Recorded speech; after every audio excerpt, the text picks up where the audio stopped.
Hey everyone, Tina Servis coming at you today. Just wanted to show you this really cool feature that Gohighlevel just dropped this week for all of you high-level users.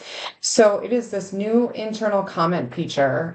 What I love about this is that you can actually tag any member on your team, and the best part is it's only visible to internal users. So this conversation here can be email, text message, and you can just use the @ symbol and tag the person and say and do whatever comment you want. So